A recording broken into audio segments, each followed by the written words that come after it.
And I'm like, let me educate myself, because I feel like the educational system just doesn't provide us with like actual Black history. When we talk about the Black diaspora, I think it's important for us to show up to celebrate that as well. All of that is super important, but again, as long as it doesn't end on March 1st, because that's like crazy. Right. Yeah. How do y'all celebrate, how do you honor Black History Month? Ooh, you might want to go first. You want me to start? Yeah, let's go now. All right. First things first for me is just educating myself. I feel like I still have a lot to learn. Me being from, Afro-Latino, understanding that, we probably all come from the same motherland. The boat just made different stops. Yeah, yeah, which gives us our culture, nuanced experiences, all that stuff. Yeah. Right, and then just supporting my peers out here as well too. Yes. Black-owned businesses, celebrating with them, honoring, the month with them. But then I also feel like it shouldn't only be a month. It should be, every day. The whole year. Yeah. That's how I do it, I agree. I love, obviously the Black History Month was made specifically to celebrate contributions in history of Black Americans here in the United States. And I think, when we talk about the Black diaspora, I think it's important for us to show up to celebrate that as well. Because, we identify with the culture, we benefit also from the cool things that come from the culture. It gives us a space to feel seen.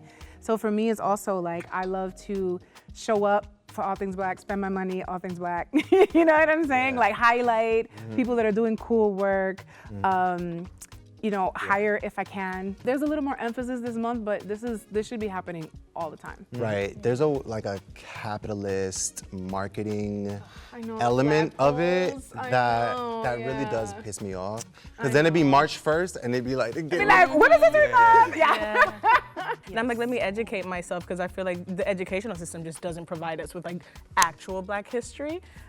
Just ways to get to love myself more, and everything Black owned. Let my nieces and nephews know about like their Black history too, and just remind myself, do it every day. I also, I go in and give some views to like the Black films, the Black, you know what I'm saying? Like on Netflix, on whatever streaming, because it's like, that also shows that like this content is needed and it needs to keep being produced so that the dollars don't go away. 100%. Because we know that in the capitalistic world, everything goes by LY. So it's like, we're looking at last year. So it's like, how do we keep those numbers up so that next year the money doesn't change? 100%, and promote, for sure, promote, Yeah. I think there's a lot of emphasis too on like the history part of Black history, which is big, but like we're creating Black history right now.